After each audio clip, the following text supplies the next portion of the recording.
dear guests, I'm really excited to open here the first annual conference of the Poland Forum.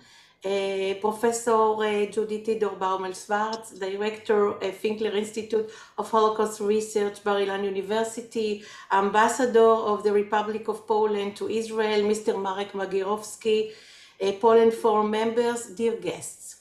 I am honored to invite Professor Judy Theodore Baumel-Schwartz, Director, Finkler Institute of Holocaust Research, Bar-Ilan University, to open the first annual conference of the Poland Forum.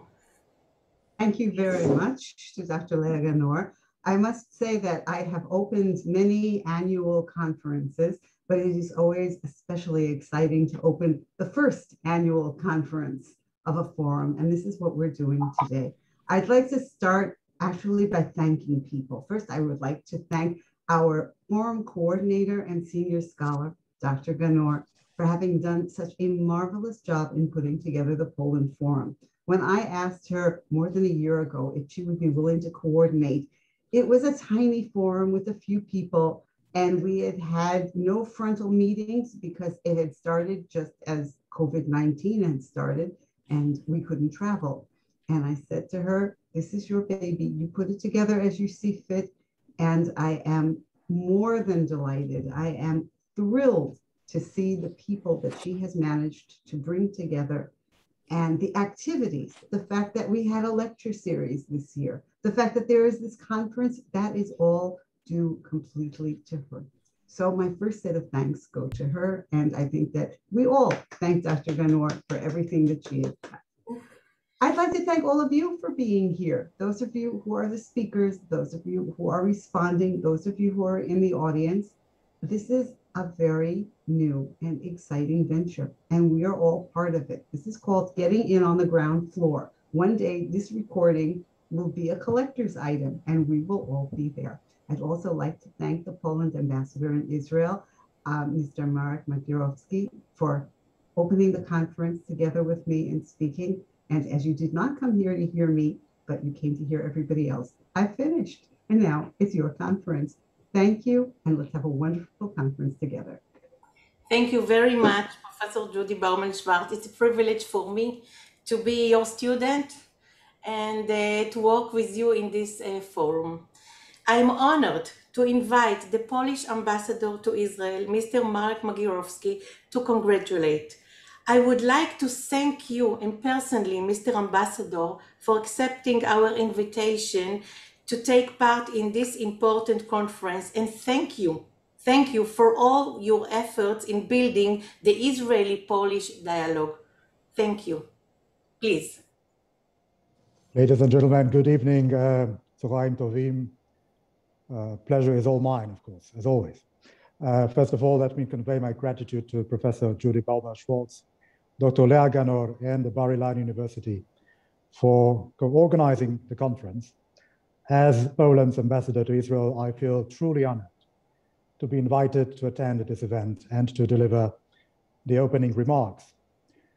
From the very beginning of my mission in Israel, one of my priorities was to persuade my interlocutors, my Israeli friends, and more broadly, the Israeli public, that our shared past should not be associated solely with the 6 tragic years of the Holocaust. Our common history was much longer and much more complex than that in terms of social and cultural coexistence. However, the history of the Shoah is inescapable for both of our nations. In the pre-war period, Poland hosted the largest Jewish community in Europe, and the German occupiers built most of the death camps on Polish soil. While Jews were destined to be exterminated, Poles were to be enslaved and dehumanized by the German oppressors. The collective experience and the collective fate were not similar, but individual suffering definitely was. During the war, we lost 6 million Polish citizens, half of them of Jewish descent. Thus, we were deprived of a significant part of our own identity, our legacy, our societal tissue, our multi-ethnic and multilingual culture. We lost writers, scientists, doctors, lawyers, entrepreneurs, gifted artists, and outstanding athletes. We lost 3 million Polish Jews. There were also heroes among them, those who took to arms to defend their dignity.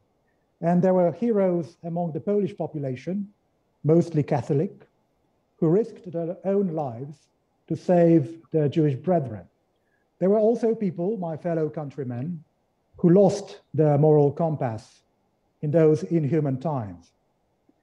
After all, there are hundreds of lessons we could draw from that gloomy period on humanity, on social behavior, and on heroism.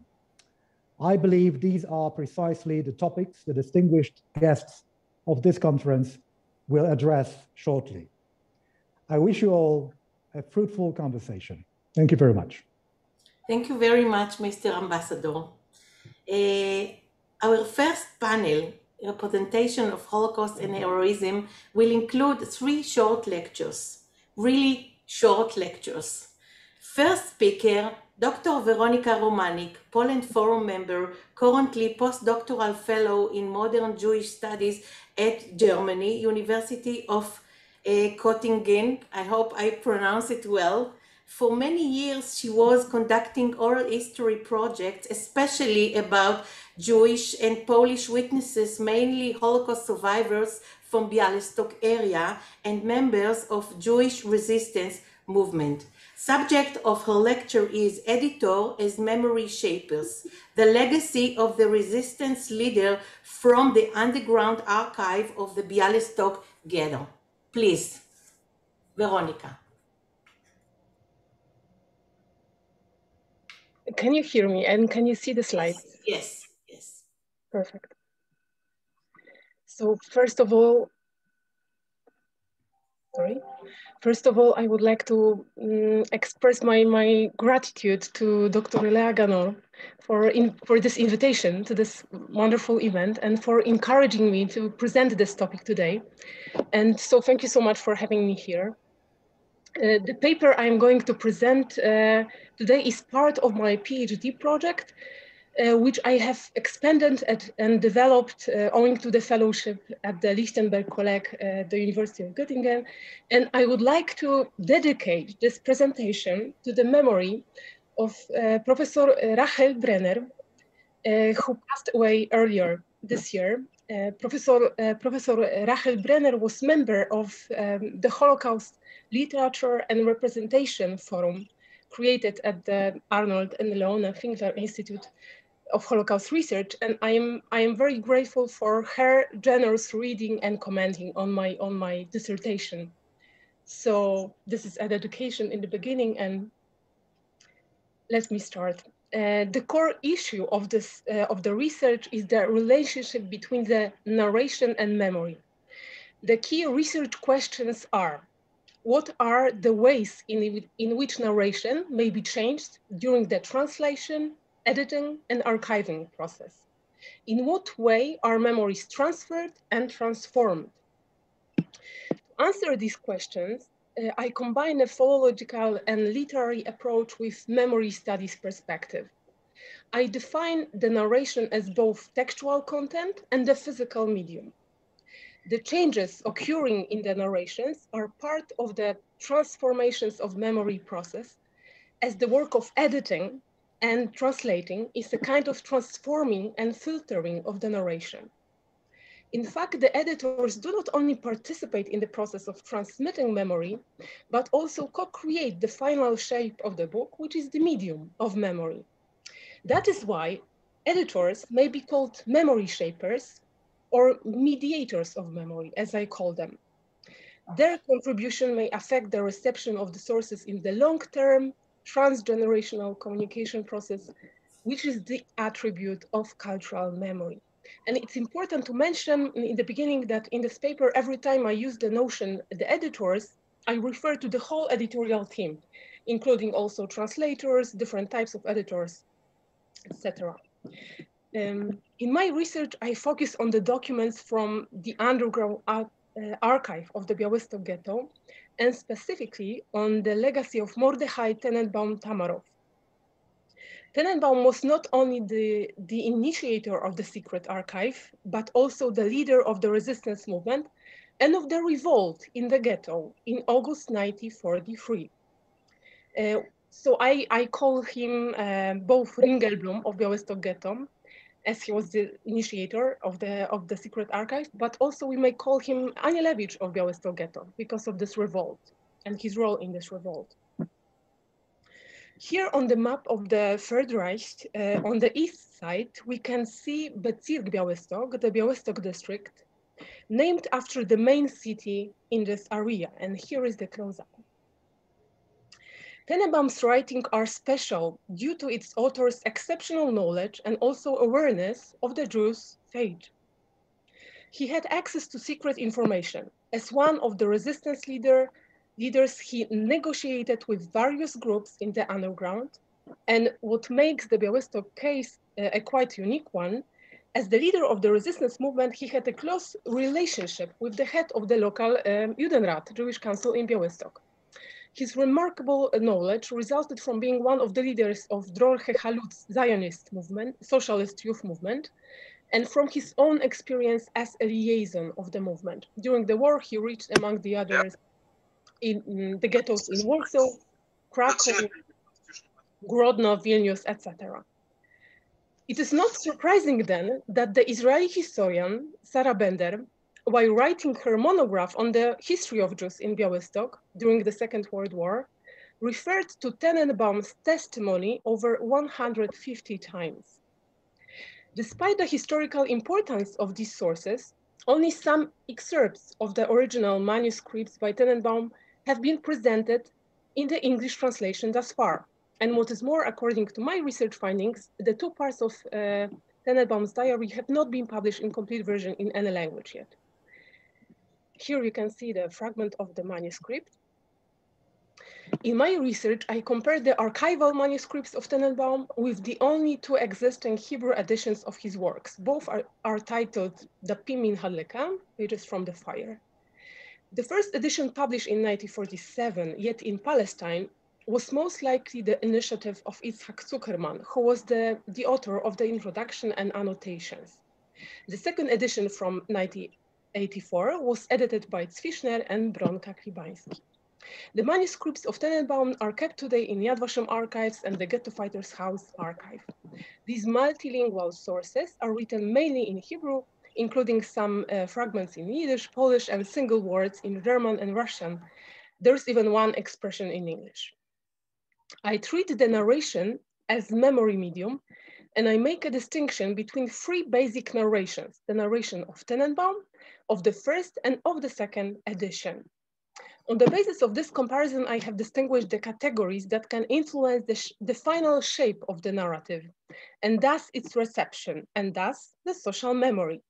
These include, among the others, changes in syntax and grammar forms, punctuation marks, titles of documents, the design of the page, for example, blank spaces, highlights, the annotation system, language style and register, linguistic corrections, deleted excerpts, and omissions. All these elements can potentially influence the message of the author and the reception of the information by the readership. I argue that the process of editing the book is in effect the act of memory. While comparing the narrations, I look for the traces of this process, traces of editors' presence, their interventions and decisions. And here are some examples. The first one, structure and titles. Yitzhak Zuckerman, the editor of the first edition, knew Tenenbaum personally. They met for the first time in the pre-war period. Both of them were members of Dror Hechalut's movement, and they cooperated closely during the war in the resistance movement. Among the others, they published the underground press in the Warsaw Ghetto. Both of them are known as the co-founders of the Jewish Combat Organization. After the war, Zuckerman became one of the co-founders of the Ghetto Fighters House, Kibbutz, and Museum. In the first edition, the introduction by Yitzhak opens the volume with the simple title Mordechai Tenenbaum. The text describes the history of the friendship of Zuckerman and Tenenbaum, the moment of their first encounter, and further joint actions. The same text by Zuckerman was included in the second edition. Apparently, the text by Zuckerman was perceived by editors as a valuable testimony given by a very important figure for the history of Holocaust and the Israeli symbol of the Jewish resistance movement. The title Mordechai Tenenbaum was changed to Mordechai Haveri, namely Mordechai, my friend, my fellow. Thus, the editors wish to conclude the volume by emphasizing not only the close relationship of Zuckerman with Tenenbaum in the past, but also Zuckerman's guardianship of the legacy of the ghetto fighters. And I owe this last remark to Professor Rachel Brenner. The second example, translation and language style and language register.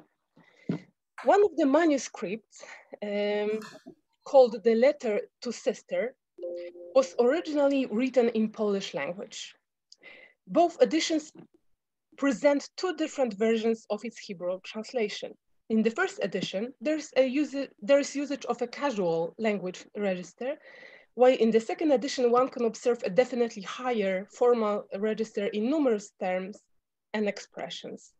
And here is the example. The word śniadanie in Polish breakfast was translated in the first edition as aruchat boker. That is commonly used word for breakfast also in modern standard Hebrew language.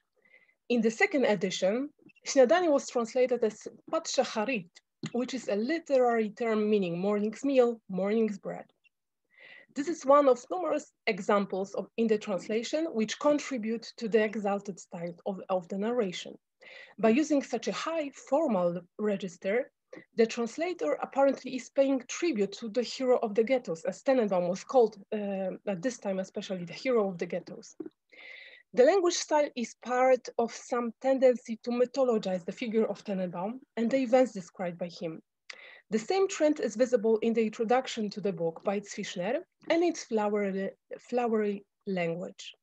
Surprisingly, in the first edition, the style of the translation is definitely vernacular and by that much closer to the original version in Polish.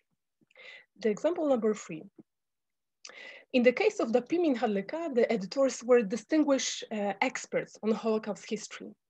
Zwischner, as Zuckerman, was one of the founders of the Ghetto Fighters House and was involved in numerous scholarly publications on Holocaust. Zuckerman and Klibański were themselves Holocaust survivors, and what is more, both of them knew Tenenbaum personally. Veronica Klibański is a unique figure in this case study because of her personal involvement in the resistance movement, as well as a long-term post-war research work related to the history of the Holocaust.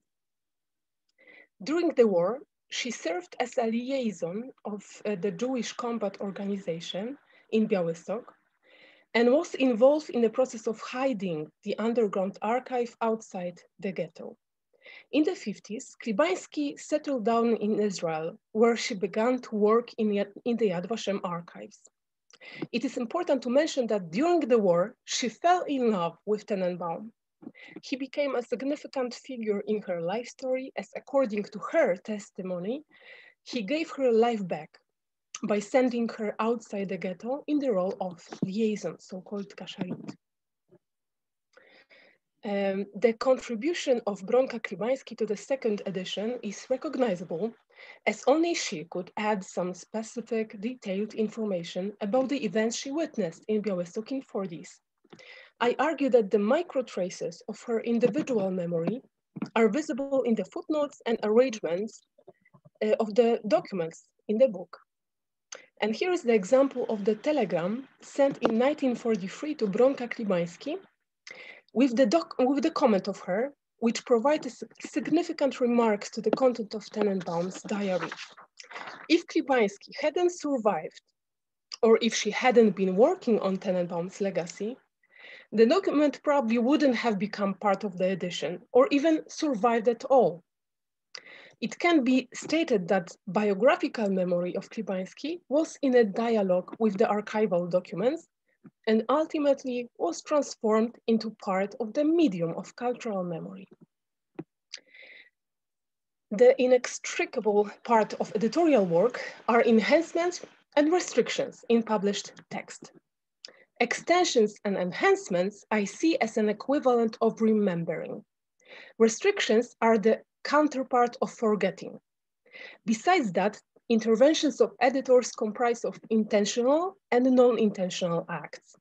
And here I see a parallel to passive and active remembering and passive-active forgetting, the categories introduced by Aleida Assmann.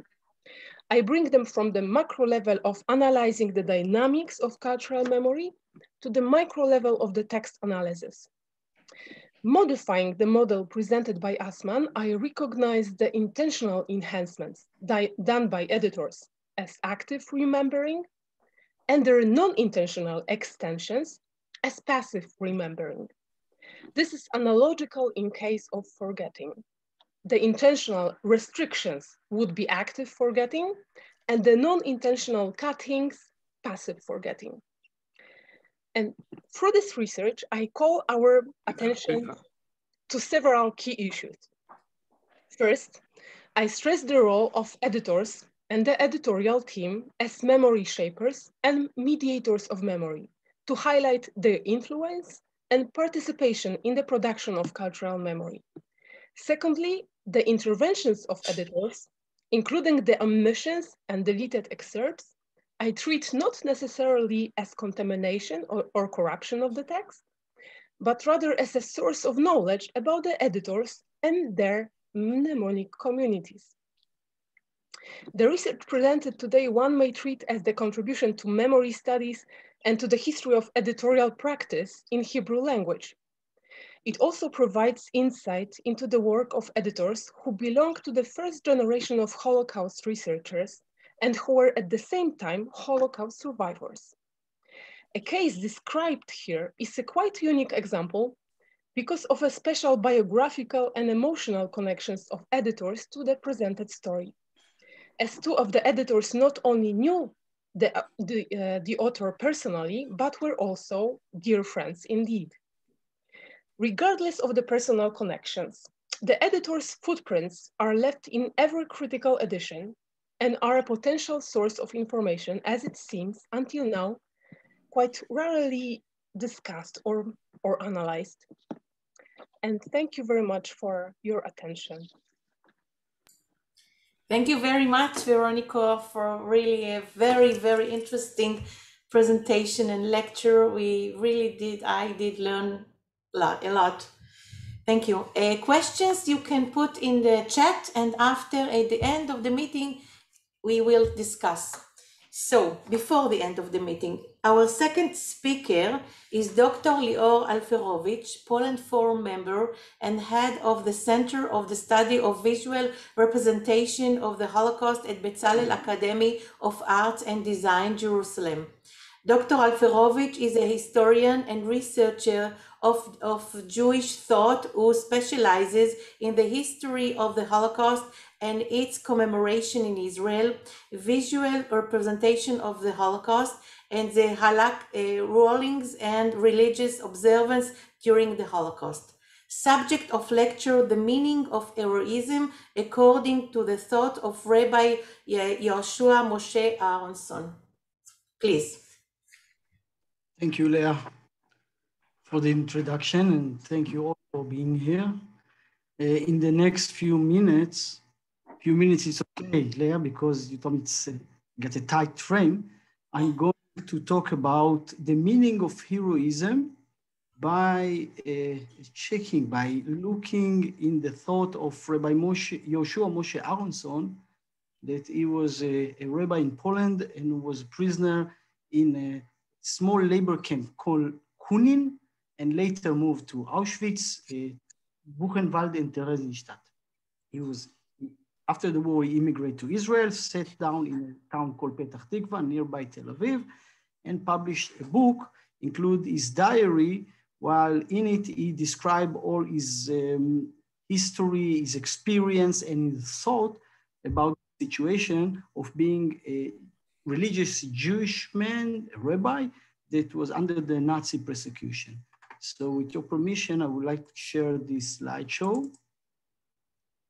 It's okay, everything is clear, you see it? Yeah.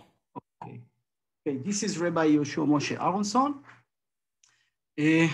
A few words about his biography. Before the war, he was born in a small town called Saniki, or Saniki in Yiddish, nearby Sochochov.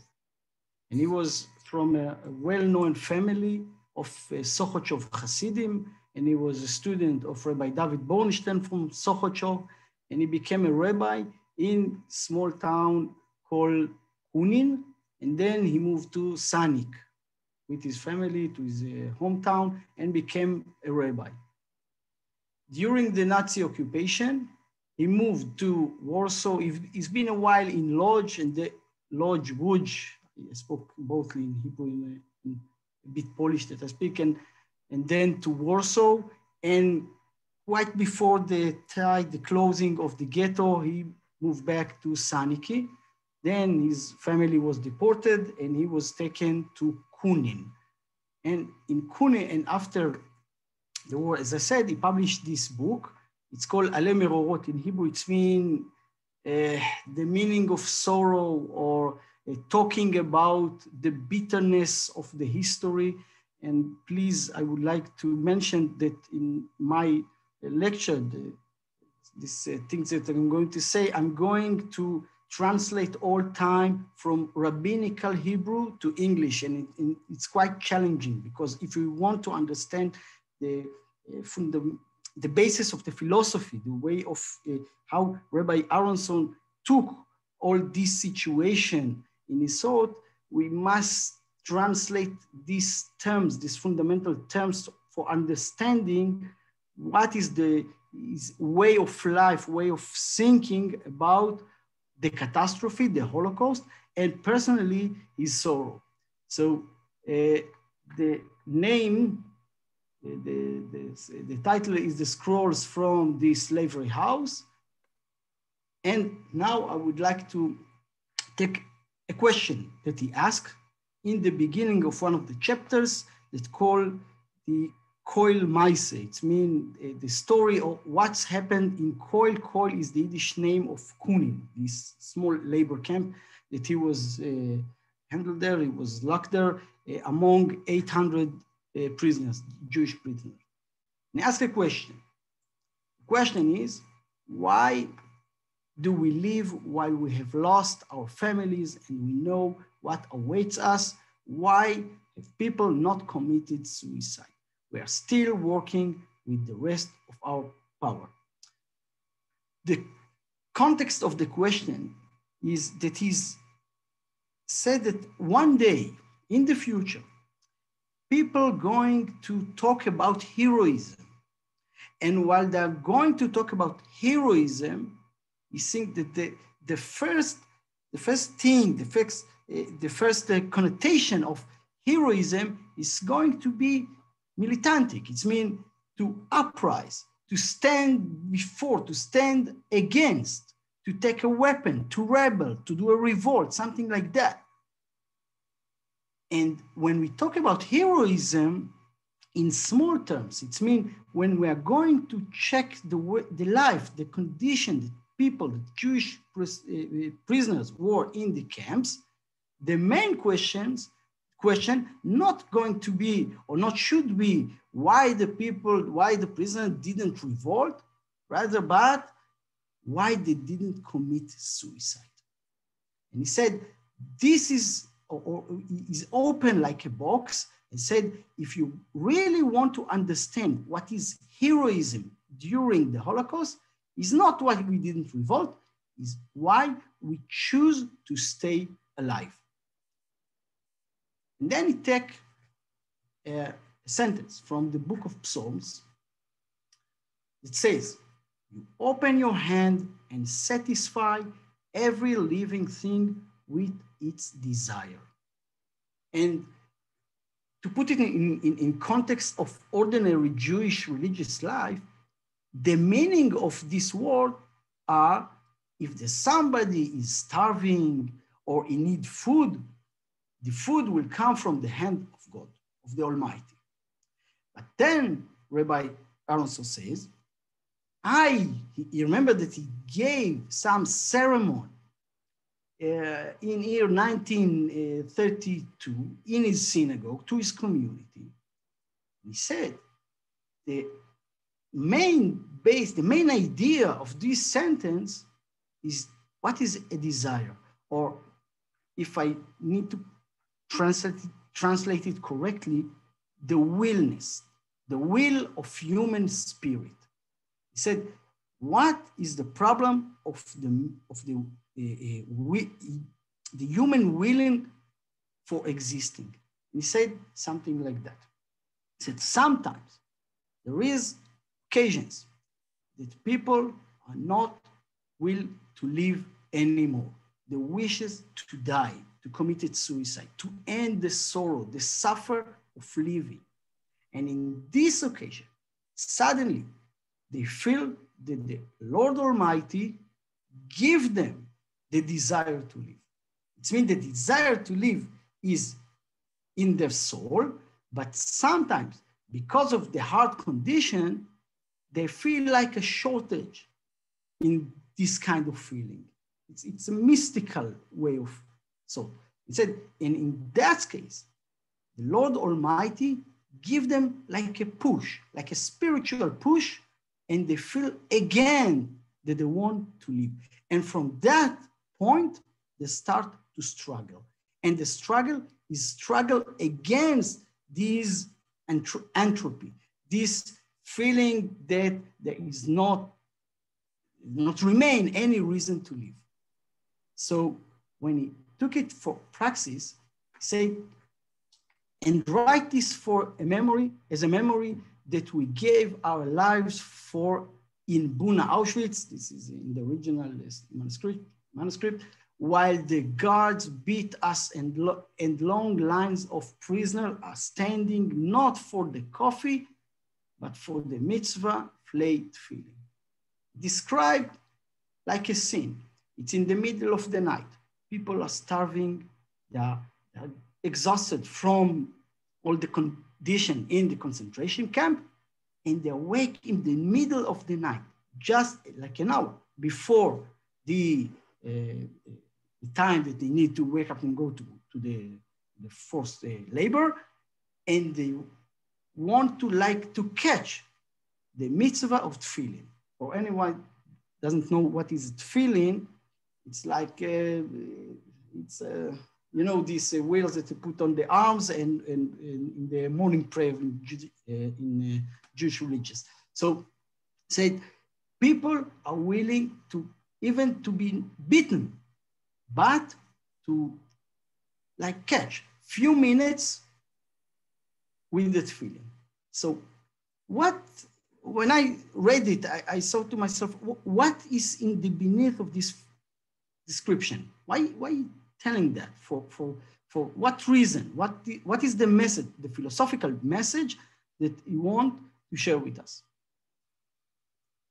Say, and this is, again, it's a translation from a rabbinical Hebrew.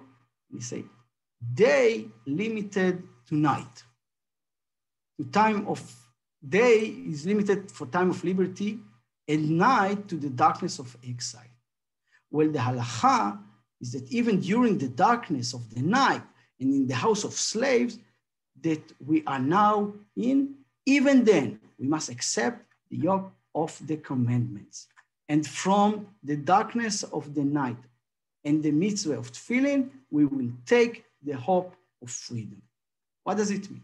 I mean, tefillin, we wear it before the morning prayer. So it's not allowed, it's actually forbidden, according to the halacha, to put it at night. So for what reason now it's okay to do it? We said it's okay because if we compare, we do like a symbolic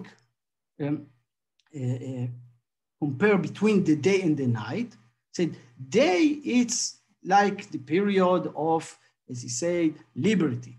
And the night is the darkness of the exile.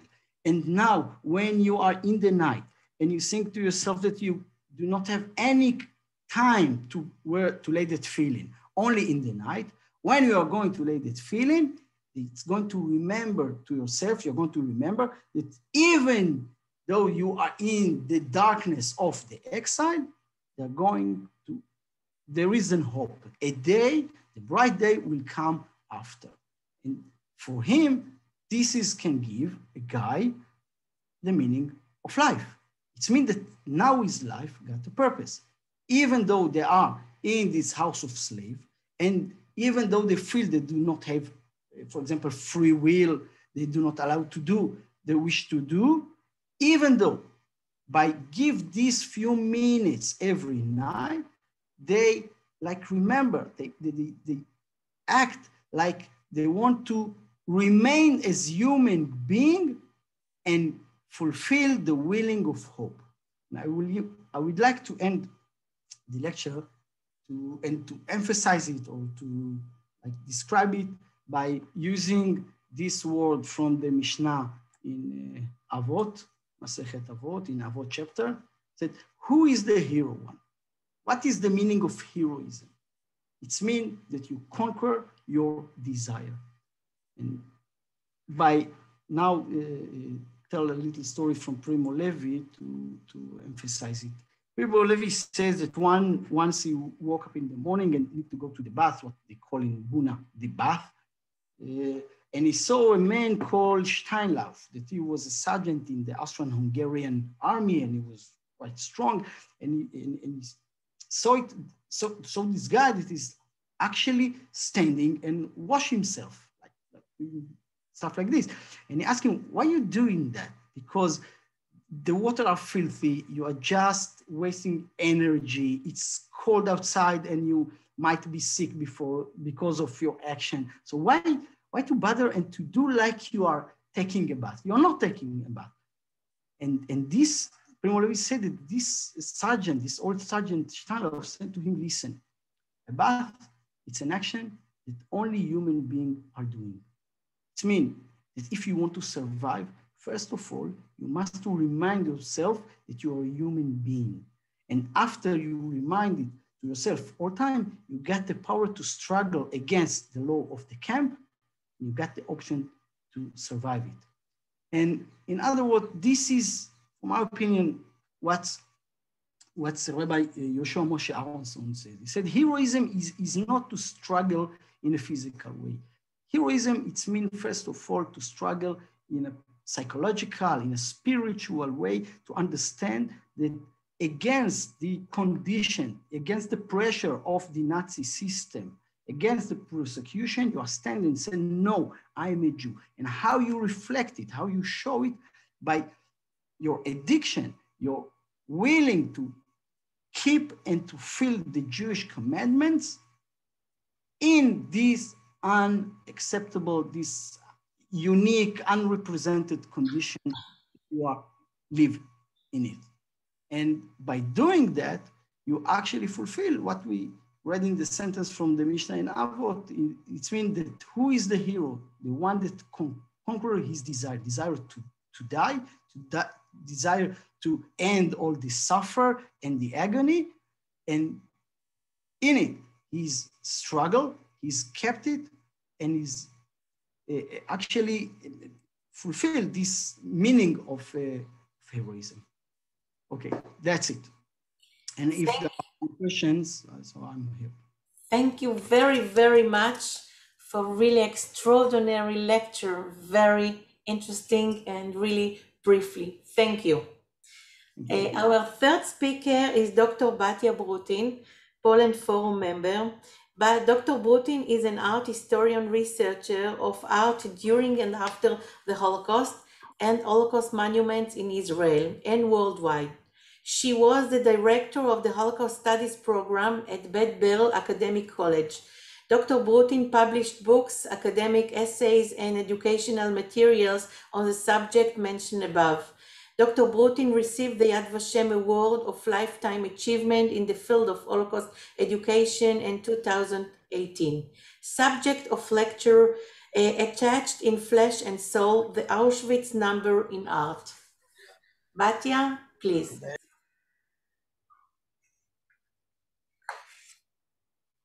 Batya, please unmute yourself. Unmute. You are on mute. Just unmute yourself on the small microphone. Unmute on the screen. Yeah, but unmute yourself. We cannot hear you. Unmute. Unmute. Unmute, because I cannot unmute you. Okay. Okay. Now, thank you. Thank you, Leah, and I'm happy that I have internet that I can be part of this conference. This lecture is a small part of my a book that will be published in the coming December by the Kreutel Publishing House in Germany. I'd like to go back. Okay. A generation of Auschwitz prisoners, Jews and non-Jews, scarred for life, indelibly etched with a serial number into their flesh and soul, constantly reminding them of the horrors of the Holocaust. The Auschwitz concentration camp, a complex composed of 3 main camps and over 40 subcamps, was the only location in which prisoners were systematically tattooed during the Holocaust. The process of tattooing the Auschwitz prisoners with numbers began in the autumn of 1941 with the tattooing of Soviet prisoners of war.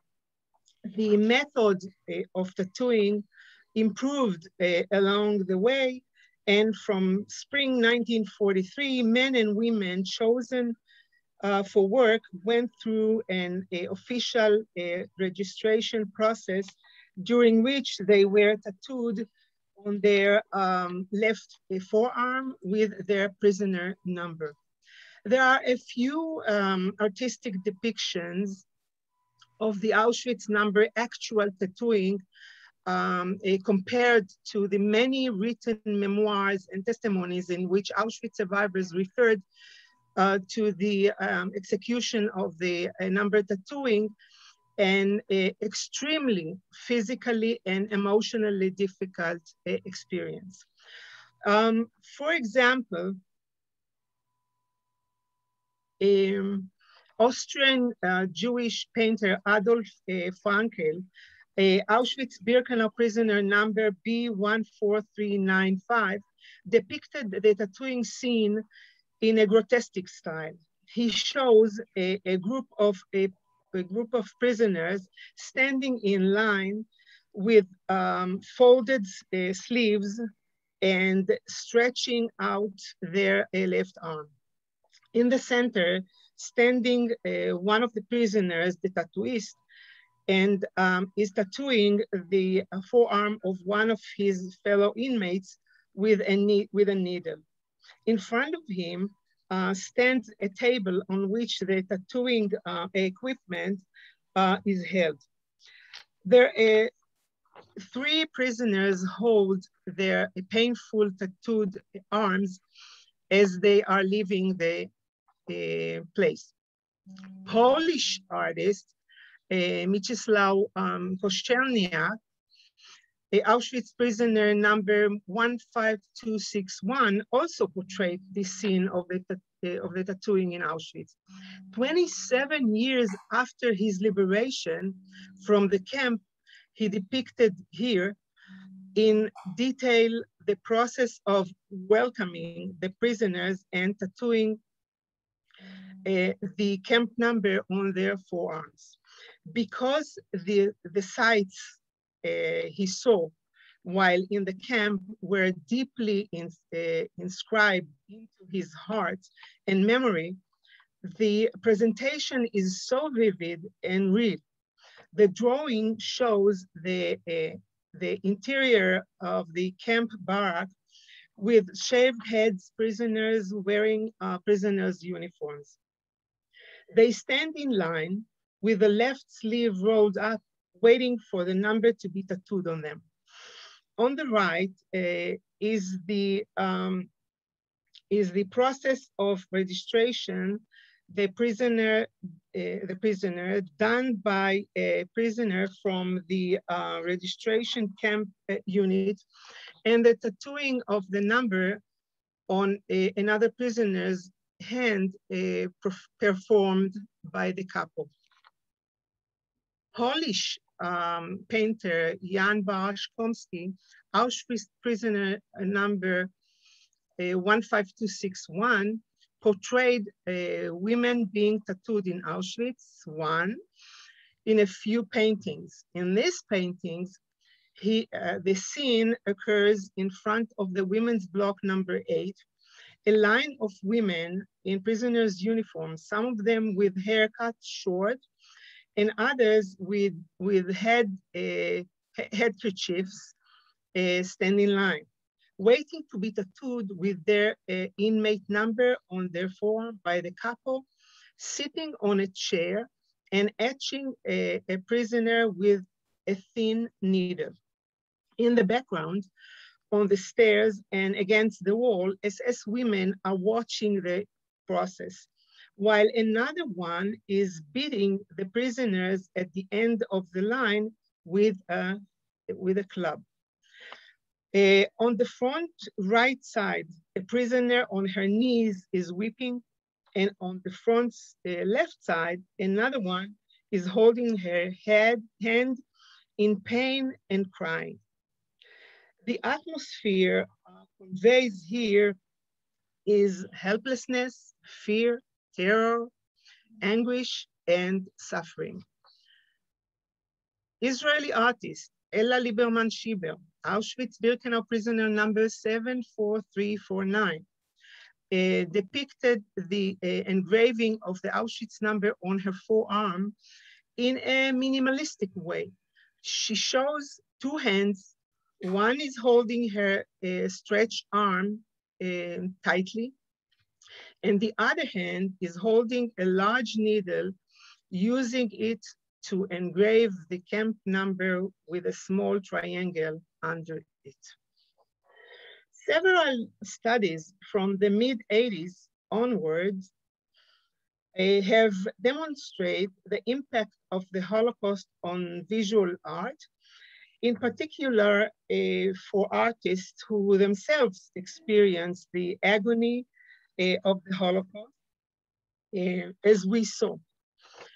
Now, more than 70 years after the Holocaust, it is apparent that its impact has carried over into the artworks of so-called second generation artists as well. Their reactions to the Auschwitz number are not homogeneous, and they express it in their artworks in varied ways, both directly and indirectly. Chaim Maor, an Israeli artist, is a clear example of those second generation artists, children of Auschwitz survivors, who could not stop thinking about their parents' Auschwitz number, and he dealt with it directly and obsessively. He found the number on his father's forearm to be an endless source for exploring the theme of the Holocaust in general, and for seeking answers to questions of personal identity. One appearance of his father's number is shown in this triptych. On the left, there is an image of his mother's portrait with his father's number looming above her head. Not letting go. The image expresses her hardships of living with a man who went through the horrors of Auschwitz. At the center, there is an image of his father with a number over his eyes, his ears, and his nose. The number representing his Holocaust trauma, mainly from Auschwitz, influences his senses and the way he was experienced the world since. On the right, there is an image of Maor himself with the number on his shoulders, symbolizing the burden and the responsibility he carries as the son of an Auschwitz survivor. The color of the number is different in each portrait, and none of them is blue. On the mother's image, it is a light green number, emphasizing that the number is not hers. On the father's image, the number is yellow, symbolizing the yellow badge that represent the essence of the humiliation that was the beginning of the path that led to the extermination at Auschwitz. And on Maor's image, the number is red, a symbol of death in the Holocaust and the memory of he took upon himself to carry. American-Israeli artist Wendy Wiesel included her father's number in response to the many stories she heard from her parents about the atrocities perpetuated by the Nazis. For example, in these artworks, Wiesel reflects the atrocities, brutality, and violence her father experienced by the Nazis in Auschwitz. She cut out two oval shapes from a metal plate, reminiscent of human face contour. On the right side, a oval shape, she engraved her father's camp number vertically, representing those who survived. On the left side, the oval shape implies to damaged human facial features, referring to the murder's Jewish victims. The Auschwitz number appears in several paintings by Helen Carroll, a Jewish New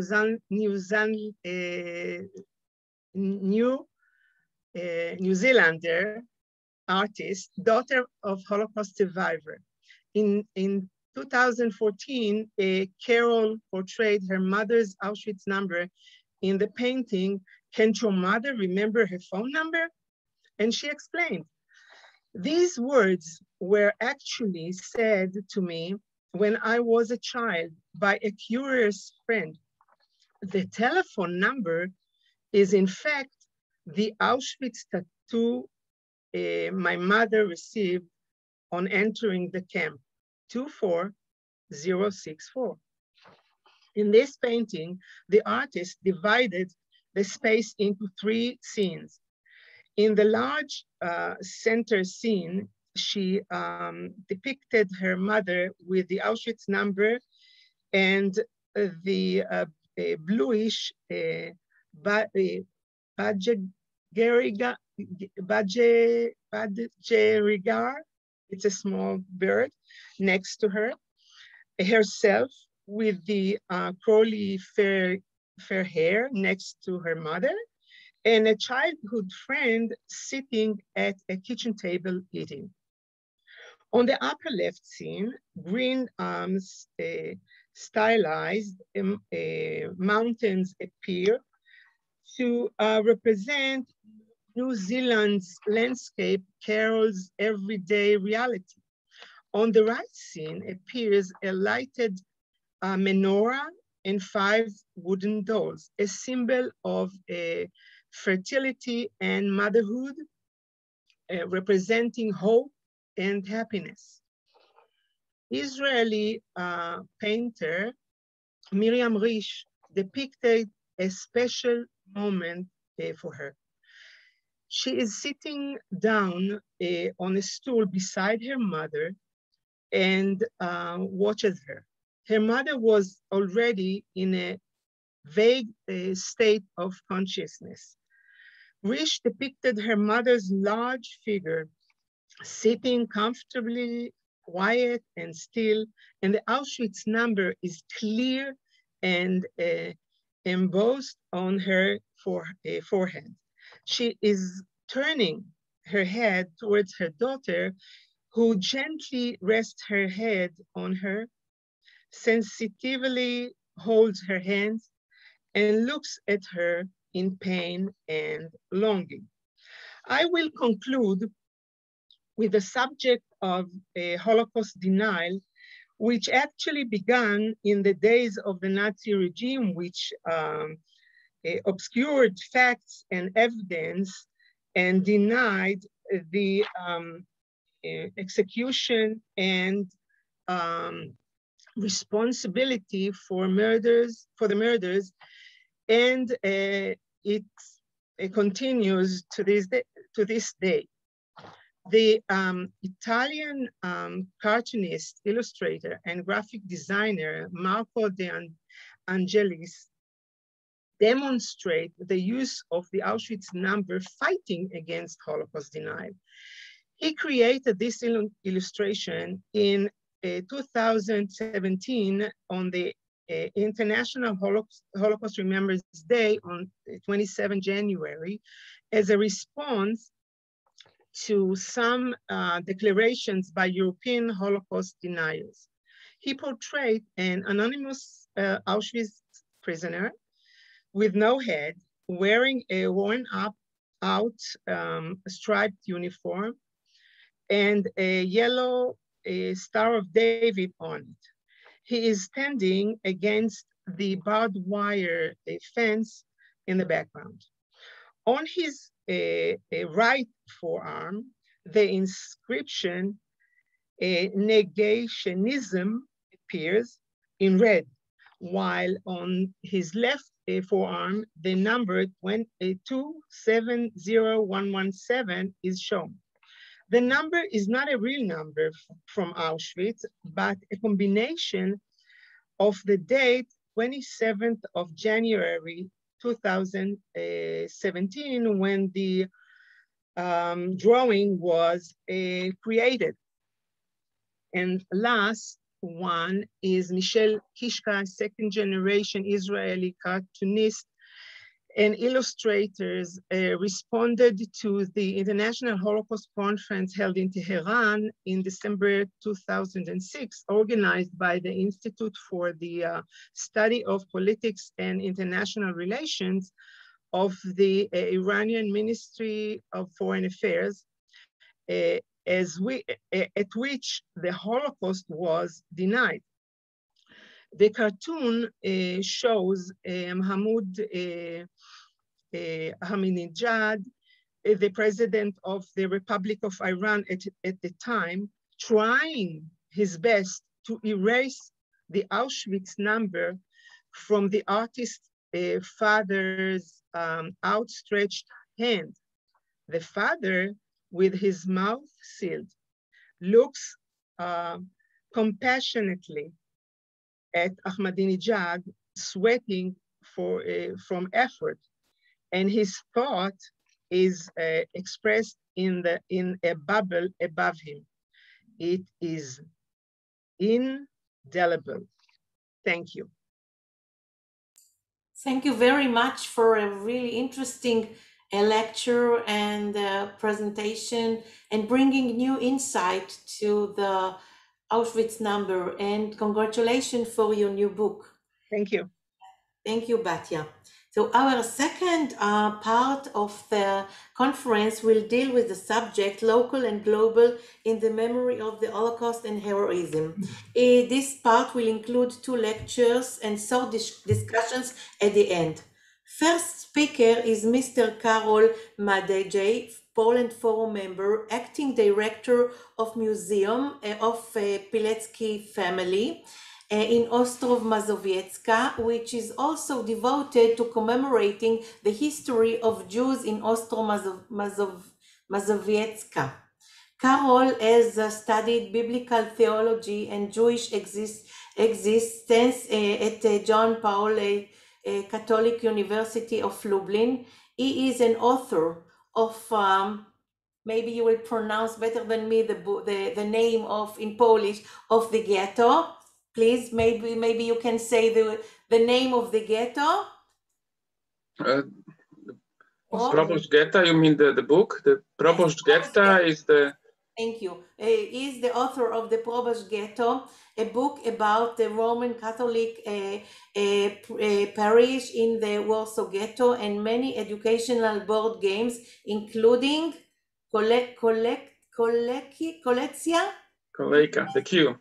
Yes, he has designed games for Polish Museum, Institute of National Remembrance, and the National Center for Culture, and many others. In 2013, he was awarded Poland's Gold Cross of Merit for service in development of historical awareness. Subject of lecture is Jews in Ostro-Mazowiecka. Please. Thank you very much. Can you hear me? Yes. Okay, thank you. As you can hear, my background is mostly practical, not theoretical, and that also will be seen in my lecture, rather presentation, which would be rather practical. So at the beginning, thank you very much for the invitation. Thank you, Lea Ganor, for inviting me to this forum.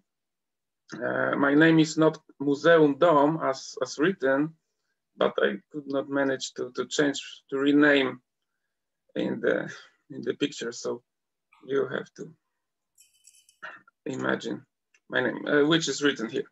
Okay, let's start. Jews in Ostrów-Mazowiecka. I'm the acting director of the museum, which is located in Ostrów-Mazowiecka, Pilecki Family House Museum. As the name suggests, is focused mostly on the Witold Pilecki, which is the Polish resistance leader. Pilecki infiltrated Auschwitz. He was the prisoner of the KL Auschwitz I, and he collected data about the prisoners, the treatment of the prisoners in the camp. And then after 1.5 years, the KL Auschwitz II was created, the death camp. And then he was one of the first who estimated the number of Jews killed there, and he made a report from the very beginning of his being in Auschwitz. He created reports and he sent them to Warsaw, to the headquarters of the Home Army, and then they were transferred to London. So he was one of the first who tell the world about the Shoah in Auschwitz. You can see him here on the picture in the. Can you? Okay. Now you can see his wife. He and his wife.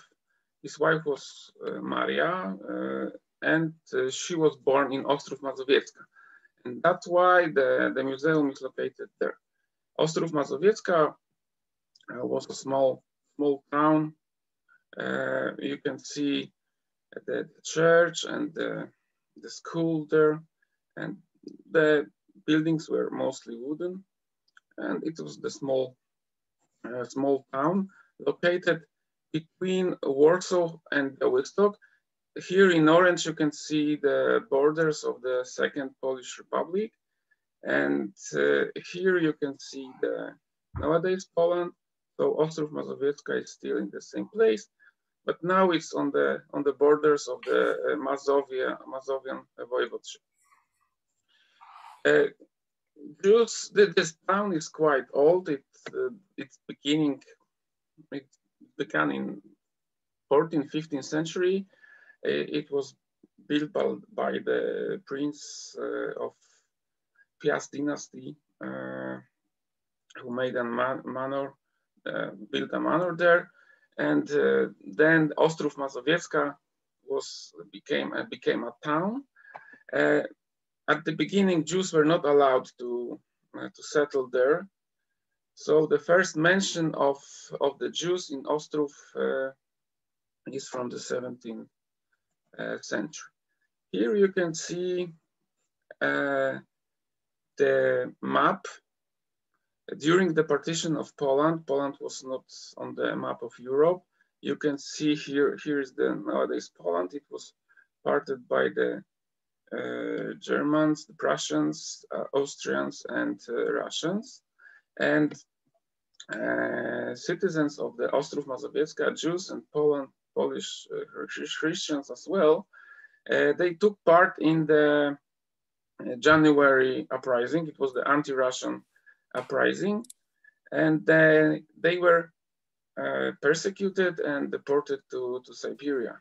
And also many Jews supported the uprising, and they were also expelled from Ostrów Mazowiecka. Some of them came back, but many Jews from Latvia, they came to Ostrów Mazowiecka, and then the amount of Jews in the city increased rapidly. At the end of the 19th century, there were already 6,000 Jews in the city. It was half of the inhabitants. Ostrów Mazowiecka was a vibrant Jewish town, Jewish shtetl even, because there were half of the inhabitants were Jewish. So they have a synagogue, mikvah, yeshiva was also located there. You can see 2 Jewish cemeteries here. There were also many shops. Shops were mostly in the Jewish hands. You can see here the market.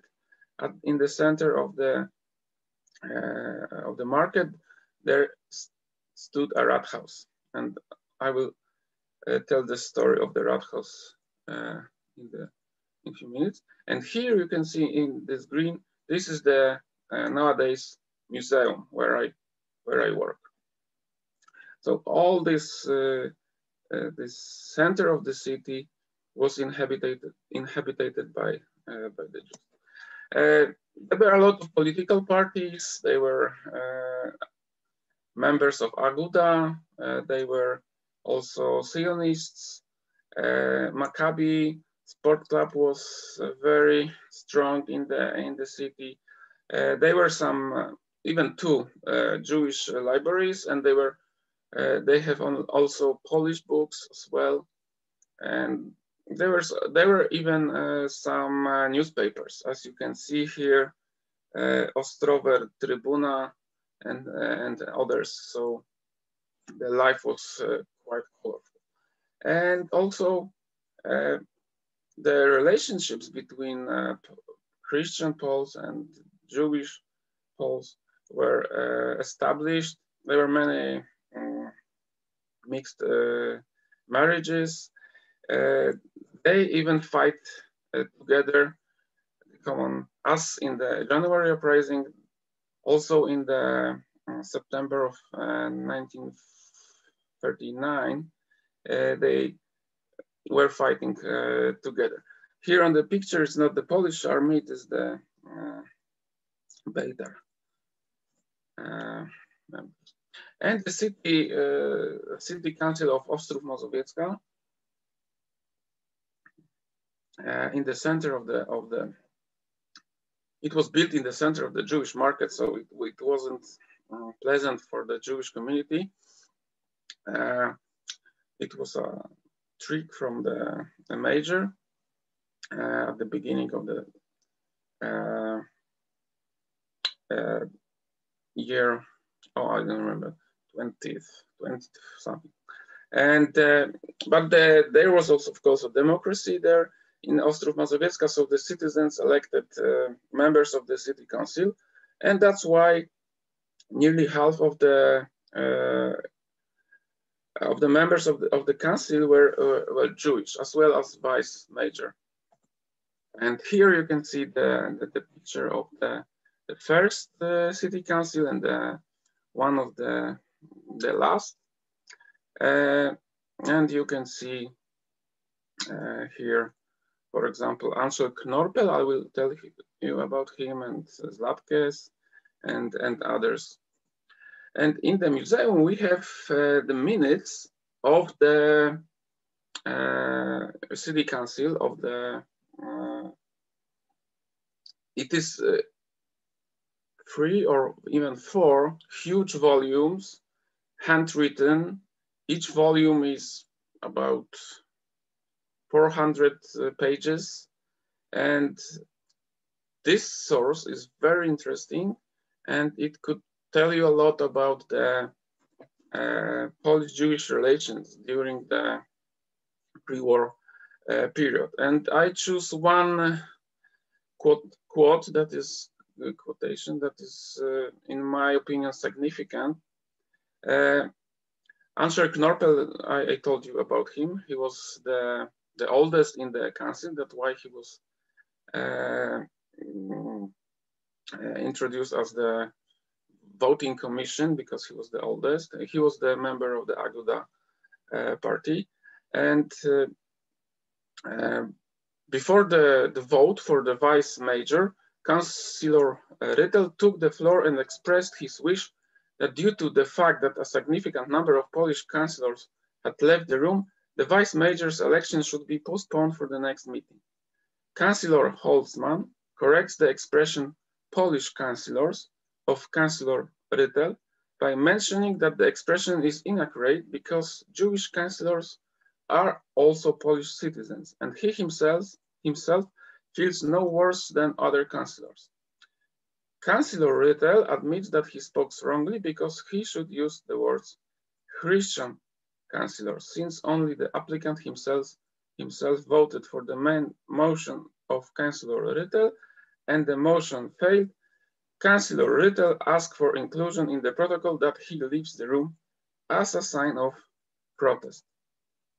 You have to know that Holzmann, the Holzmann family was well integrated. He was the part of the Coalition, and his family lived in Ostrów Mazowiecka for decades.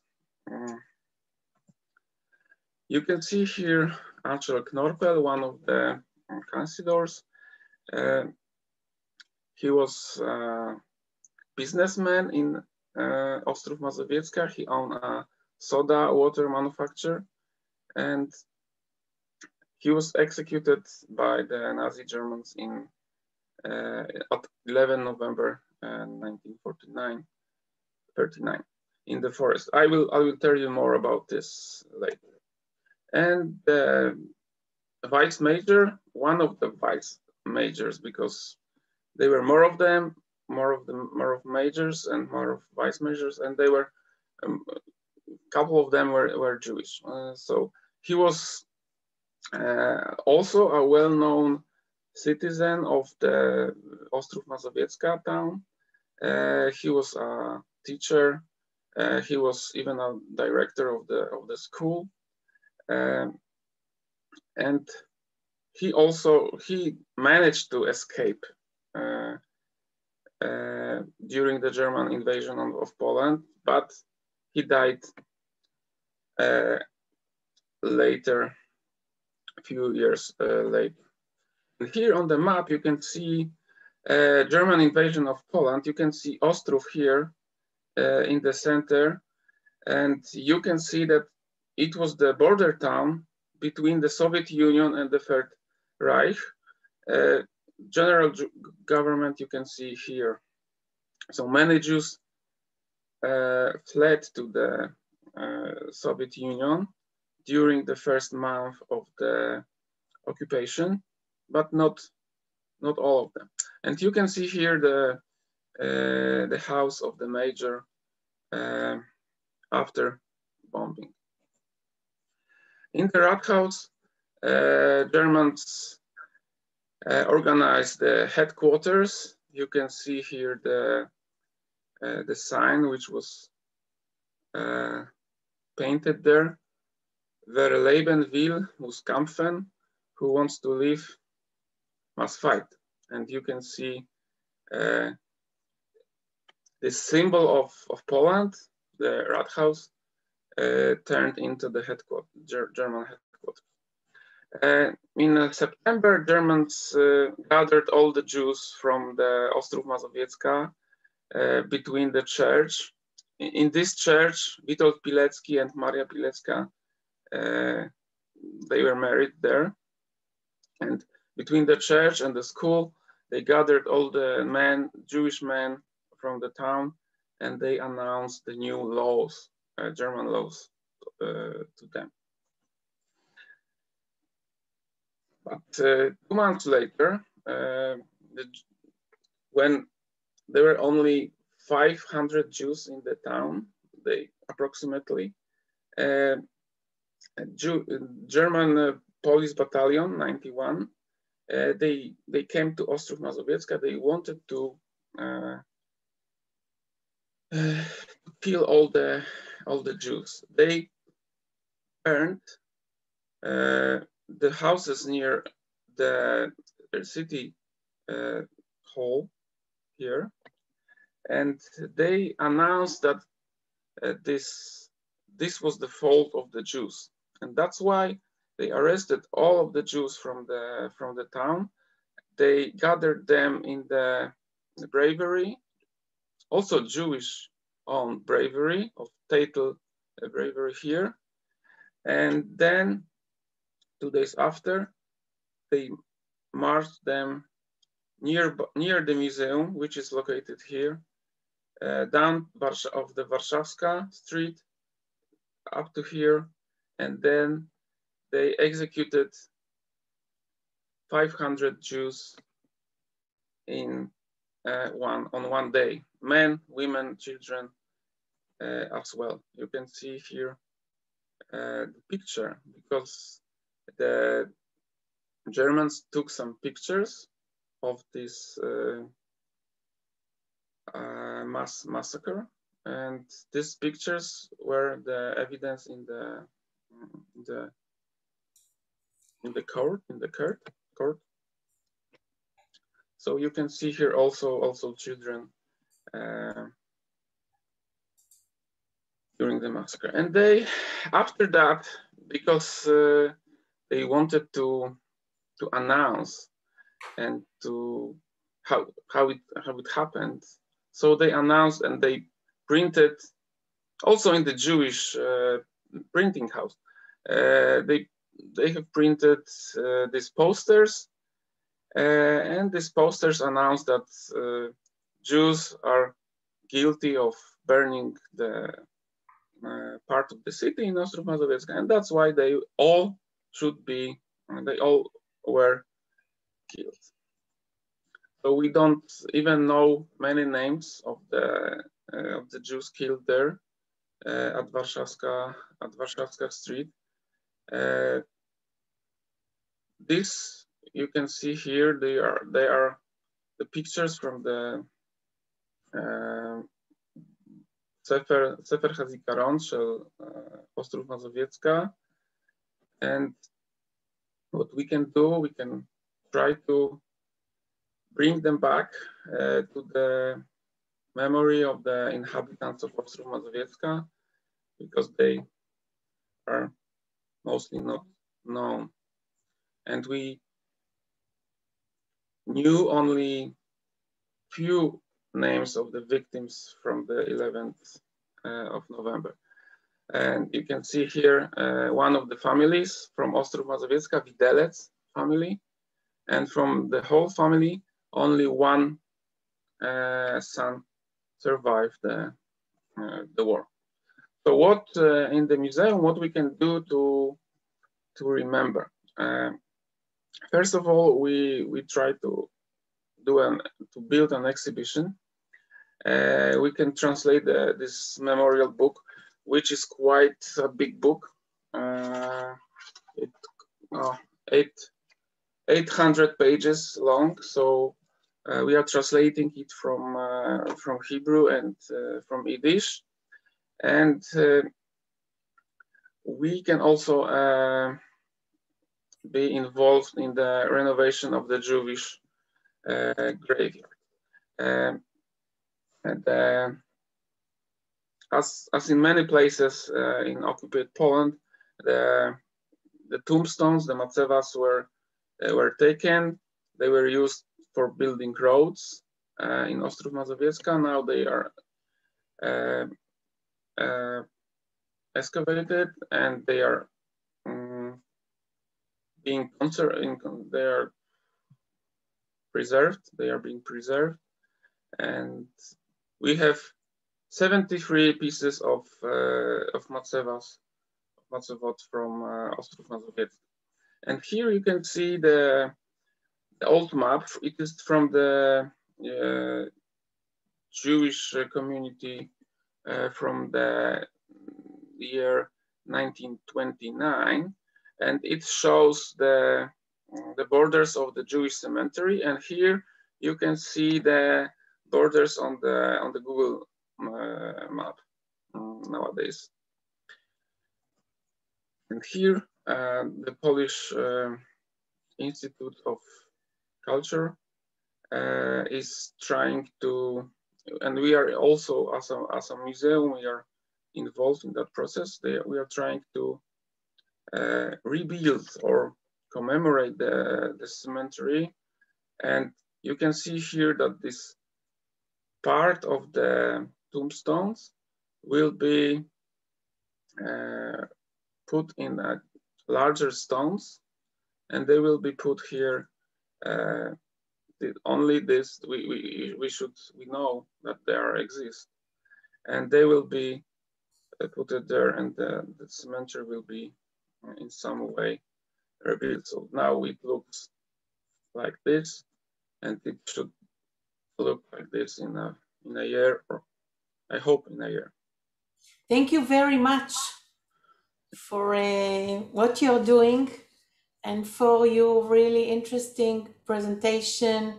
And really thank you for commemorating the Jews of Ostrów Mazowiecki, giving them names and life and memory. Thank you very much. Thank you very much. So, you're welcome to the museum. Yes, indeed, we will do it. Our last speaker will speak about a subject that personally is very close to me. Our last speaker is Mr. Eliyahu Klein, Poland Forum member and doctoral student at Tel Aviv University under the joint guidance of Professor Javi Dreyfus and Dr. David Zilberklang from Yad Vashem. His research topic is relationship between Poles and Jews in Vlodava County during the Holocaust. Subject lecture is maybe in the afterlife will be better. The consequences of the Jews of Vlodava County in the face of the Holocaust. Vlodava is very close to me because my father was born in Vlodava, and today I'm working in collaboration with the Museum of Vlodava, the synagogue, beautiful synagogue, to commemorate the Jews and to commemorate those families who perished during the Holocaust. Eliyahu, please. Thank you, Leah, for inviting me to speak today. I want to begin with the letter you can see in front of you. This letter, written in Polish, was sent by 44 Jews, residents of the town of Parchev, on the eve of World War II. Parchev counted about 5,000 Jews. The signatories of this letter have accused the local Judenrat of corruption and gave several examples of this, like taking money from Jews in exchange for not being sent to forced labor, or extortion by threats from families of forced laborers. Similar complaints about the Judenrat we know from other places, and this is not what I want to talk about now. I will just say that to a large extent, the Judenrat was in a tight spot, and the Germans were fully aware of that and exploited it for their purpose. In any case, what is interesting in this letter is the date it was written and the address of those complaints.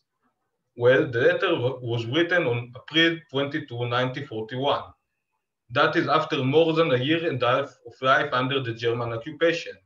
By this time, the Jews of Parchev already were aware of the nature of the Germans, suffered from murderous violence, and even witnessed the murder of hundreds of Jewish prisoners of war from the Polish army in the winter of 1940. And that takes me to the recipient of this letter, which, as you can see, is the German civil administration in Lublin. It's hard to ignore the great absurdity. Really, do you turn to the Germans to solve your internal problems? And I want to quote from the end of the letter in order to make this point even stronger. The Jews who signed the letter offered that the Germans will send a responsible official to investigate the matter on the spot and hear all the signed people, and that will not believe what is being told by the local authority. They invite the Germans to come visit them and hear from them in person the complaints. It's crazy. What exactly did they think? I would like to put aside for a moment this letter, and this is a translation to Hebrew. An important field in Holocaust research is the Jewish reactions to the German policy and the process of extermination. In this short lecture, I would like to examine the most basic aspect of this issue, and that is the consciousness of the Jews in the face of the events. I would like to present briefly a general illustration of transformations that took place in the Jewish consciousness during the Holocaust. I will do it for 5 letters that were written by Jews in the Vlodava County at various stages of the German occupation.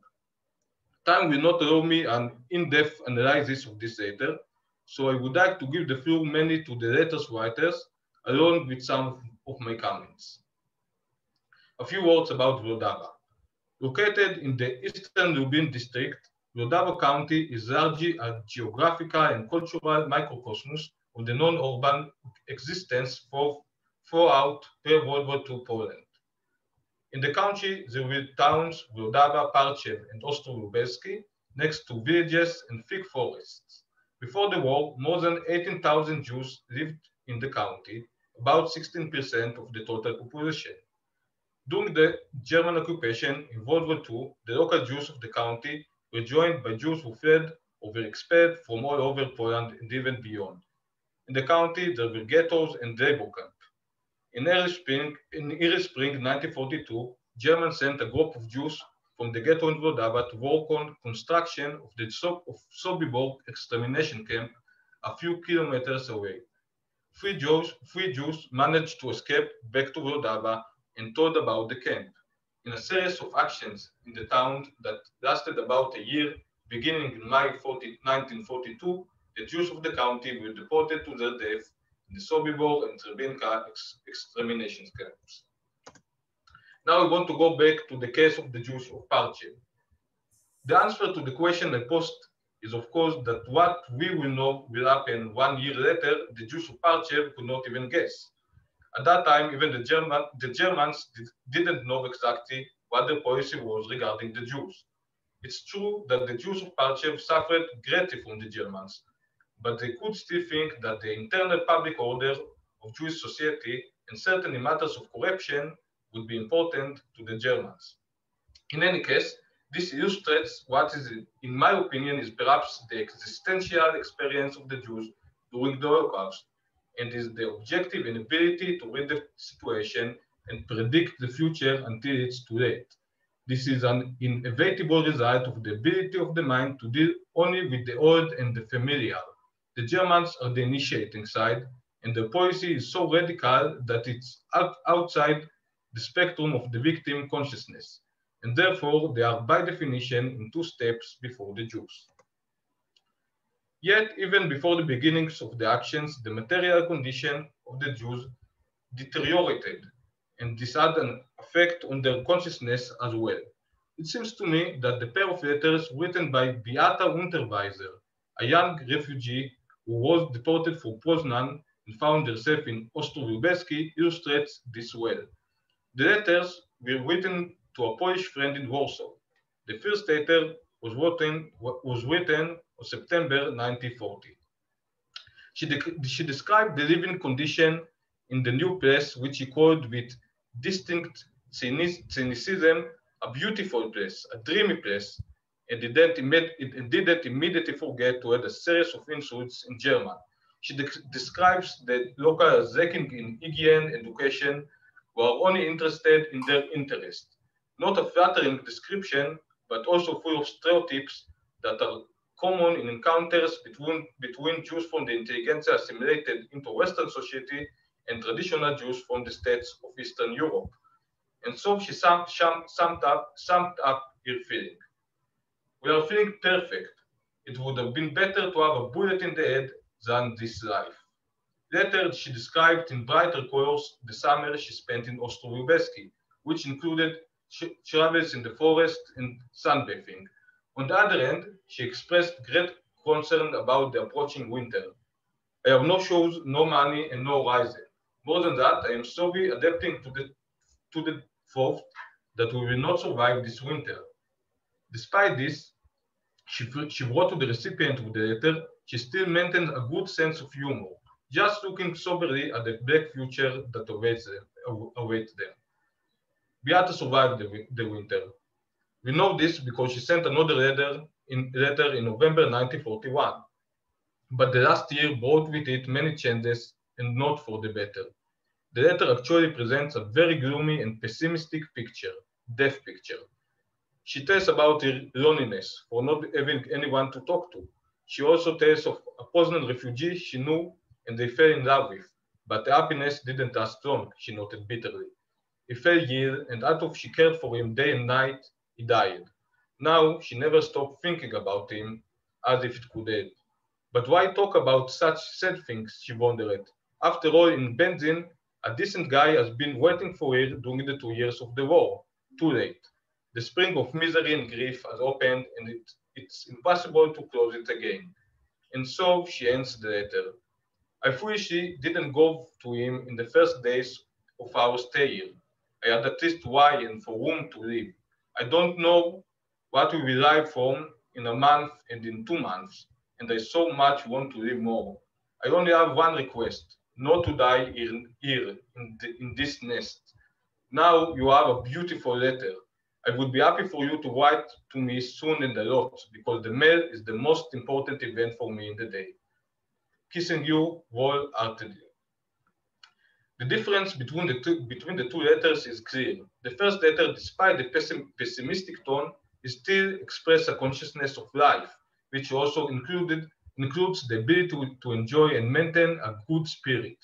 The second letter reflects a consciousness of immediate and tangible death and of despair. I think the change between the letters is especially important precisely because both were written long before the beginning of the actions and the extermination in the area. Eventually, when this begins, it will be after an ongoing process of physical but no less mental deterioration in the lives of the Jews that must have an impact on the way they reacted. Still, it would be a mistake to think that in the face of the extermination, the Jews were passive. In fact, after the German plans had become clearer since the spring of 1942, the Jews began to struggle for their survival. The next letter reflects the stage at which the previous consciousness of death has already become an awareness, a complete and clear knowledge of what is happening. This, in turn, creates a new consciousness of struggle for survival. The context is very important. The letter was sent by an anonymous Jew from Vlodava to the Warsaw Ghetto in early June 1942. On May 22, the first action to Sobibor was held in the Vlodava Ghetto.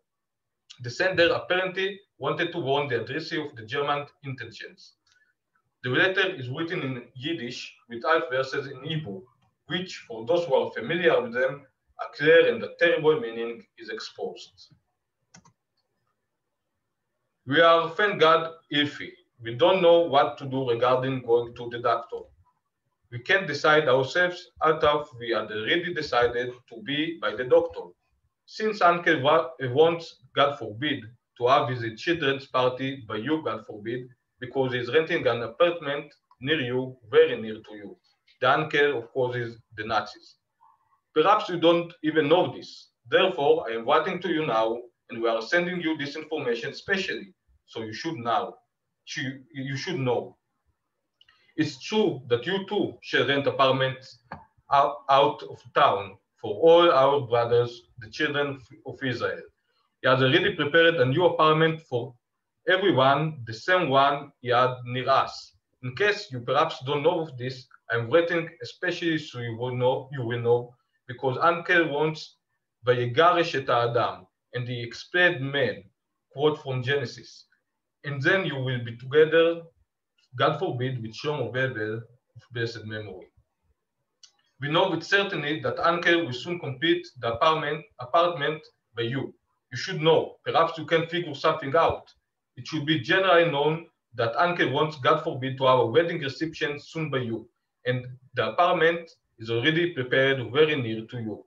Remember, be in your apartments outside town at all costs, so that you won't be with Shlomo Bevel of blessed memory.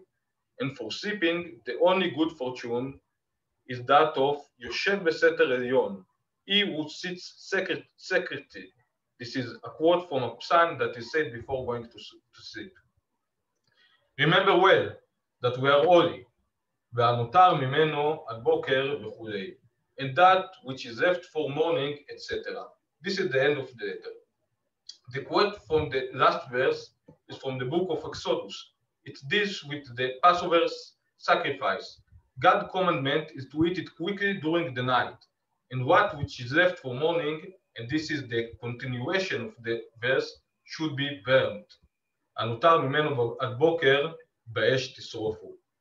Hide, leave the town, because whoever stays there when the morning comes will die.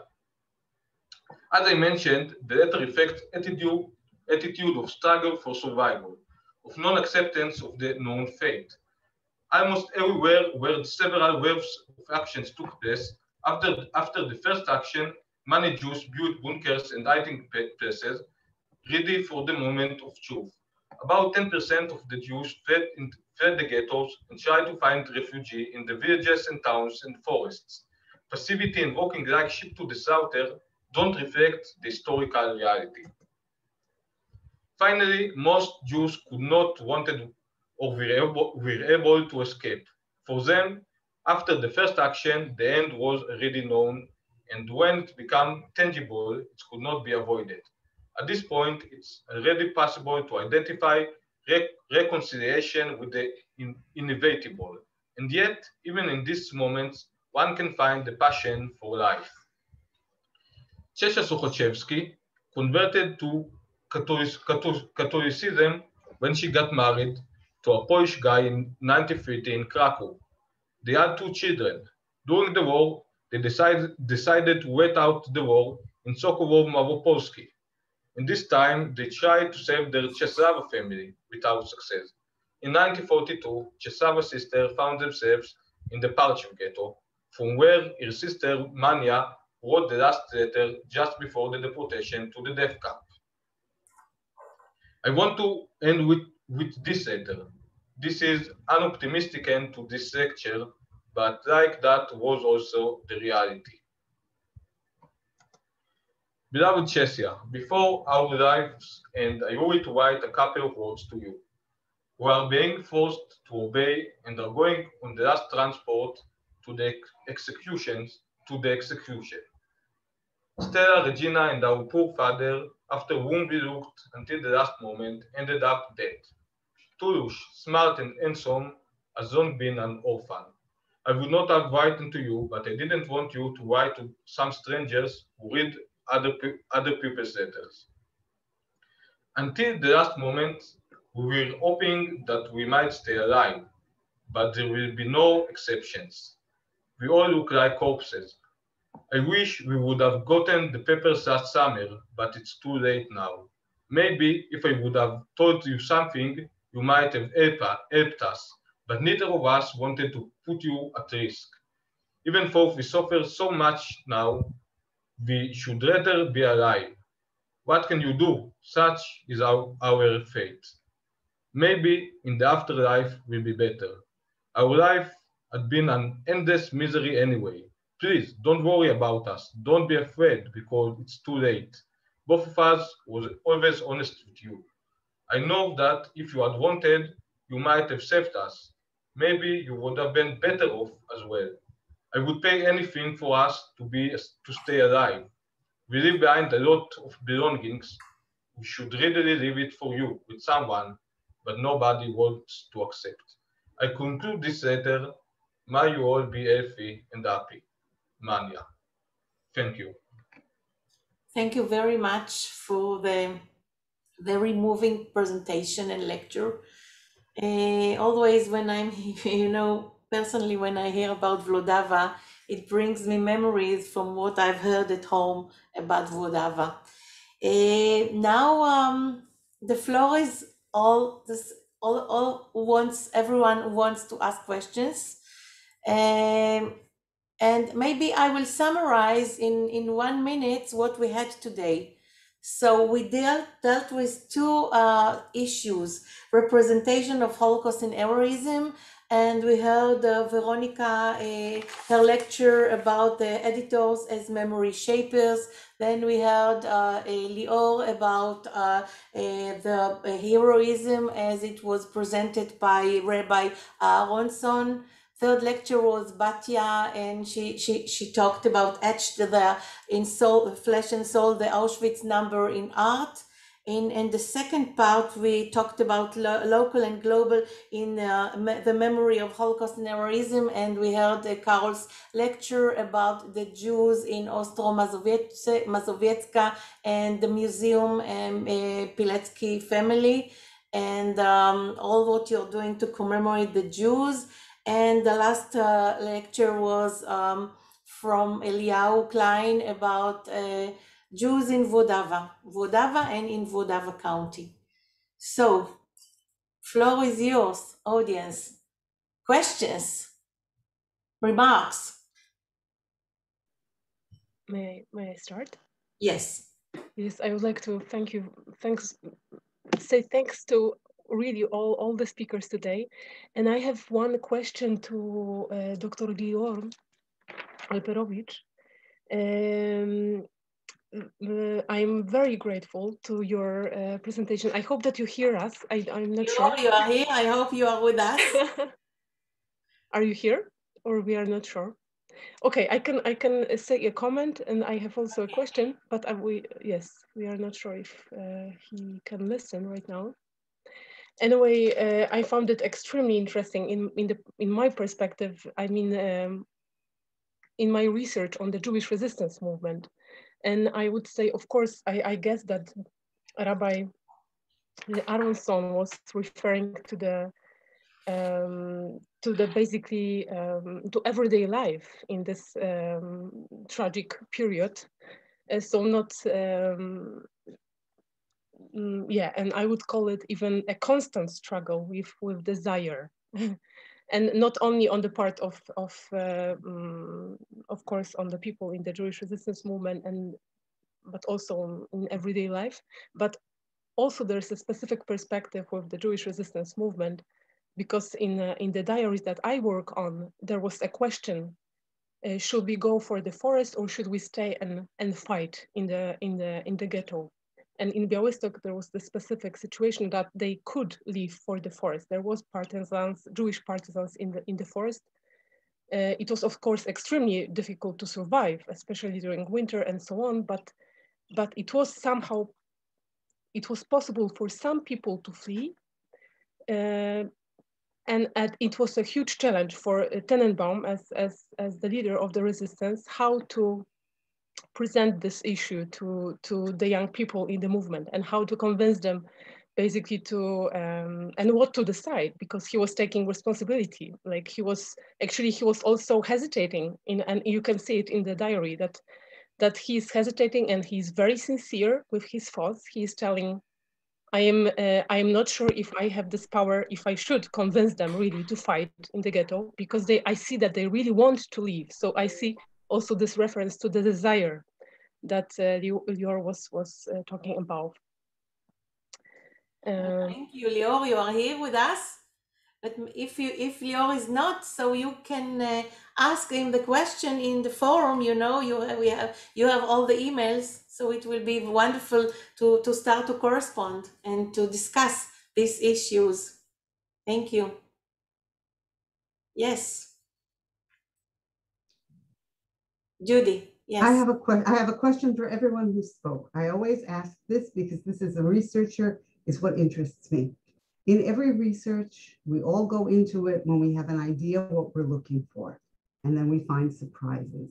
I'm always interested in the surprises. What did all of you find in your research that you weren't expecting, and that was a total surprise? This is how I like to understand research, from the surprises. So anyone who wants to answer, this is for all of the speakers. Did you have any surprises? And if they were, what were they? Okay. Who wants to answer first? I can answer. Okay. And what surprised me was that artists took advantage of their artistic talent to use the Auschwitz number for political fights, for current political issues. And this really surprised me and upset, it upsets me, but this is the fact. And I presented them, of course. Okay. Veronica? It is a very good question, and I think that I should think more of it. But the first thing that is coming to my mind for this moment is basically the continuation of the thought that I told in the beginning. I mean, it was extremely surprising for me to read his internal reflections and how he was actually hesitating about his own role. And it was extremely, you can see how honest he is and how we can enter very deeply his mind and all what he had in mind in this very tragic, extremely difficult time. And of course, with all his knowledge that he had, he knew what is going to happen, and he was trying to inform also other people in other ghettos, not only in Białystok ghettos, what is happening and that they should do something about that. With all his knowledge, it's even more striking that he had this hesitance and he was honest with himself on these pages of this diary. Okay, anybody else? Carol? Oh, I'm just at the beginning of my research here. I'm only half a year director of the museum, so I wasn't expected. For me, it was a surprise that I will be transferred to another city because it is not my home city. I live 100 kilometers away. Oh, wow. But what surprised me in the history of Ostrów Mazowiecka is that it is I live in Warsaw, so Warsaw is a big city and it is much different than Ostrów Mazowiecka. But there you can see a small town with so intense relationships between Poles and Jews and Christians and Jews. And this is a city town which is not existing anymore. This is amazing. You can discover a world that is not existing anymore. And